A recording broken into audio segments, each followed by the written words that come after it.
आणि यानंतर बातमी पुण्यातून आहे। पुणे विद्यापीठात नवा अभ्यासक्रम सुरू होणार आहे। विद्यापीठात आता मंदिर व्यवस्थापनाचे धडे देखील दिले जातील।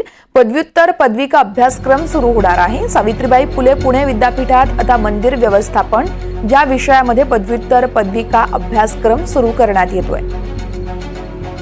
पुणे विद्यापीठात नवा अभ्यासक्रम त्यामुळे आता सुरू होणार आहे। या संदर्भात राहुल कुलकर्णी आमचे प्रतिनिधी आपल्याला सविस्तर माहिती देतील। राहुल, खरं तर हा अभ्यासक्रम मुंबई विद्यापीठामध्ये सप्टेंबर महिन्यापासून सुरू झालेला आहे आणि ह्या अभ्यासक्रमाचं वैशिष्ट्य जे काल MOU साइन झाला दोन संस्थांमध्ये, त्याच्यामध्ये पुणे विद्यापीठात आहे।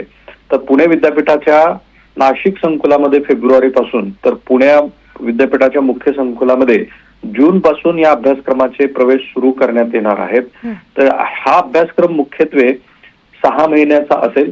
ह्या अभ्यासक्रमामध्ये मंदिर व्यवस्थापनासाठीची कौशल्य, मंदिर व्यवस्थापनाचे सामाजिक, आर्थिक आणि सांस्कृतिक पैलू ह्या विषयावरती हे मार्गदर्शन करण्यात आलेलं आहे। जेव्हा काल हा करार झाला तेव्हा विद्यापीठाचे कुलगुरू doctor Suresh Gosavi, temple connect संस्थापक गिरीश कुलकर्णी, ज्येष्ठ अणुशास्त्रज्ञ डॉक्टर सुरेश हावरे हे सगळे उपस्थित होते आणि त्यांच्या उपस्थितीमध्ये हा करार दोन संस्थांमध्ये म्हणजे विद्यापीठ आणि टेम्पल कनेक्ट नावाच्या संस्थेमध्ये झालेला आहे।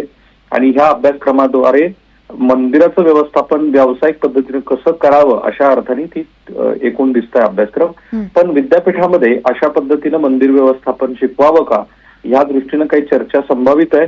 पण आत्ताच असं कळतं आहे की हा खरं तर अभ्यासक्रम हा सप्टेंबरमध्ये मुंबईत सुरू झालेला असल्यामुळं तिथं नेमका अभ्यासक्रम काय आहे, किती विद्यार्थ्यांना त्याची संधी मिळाली आणि यातनं काय साध्य करू इच्छित विद्यापीठ हेही बघावं लागणार आहे। पण हा मला वाटतं भारतामध्ये सुद्धा अशा पद्धतीचा अभ्यासक्रम कुठे सुरू झाला असेल का याची चाचपणी करायला हवी। निश्चितच राहुल, खूप खूप धन्यवाद सखोल विश्लेषणासाठी।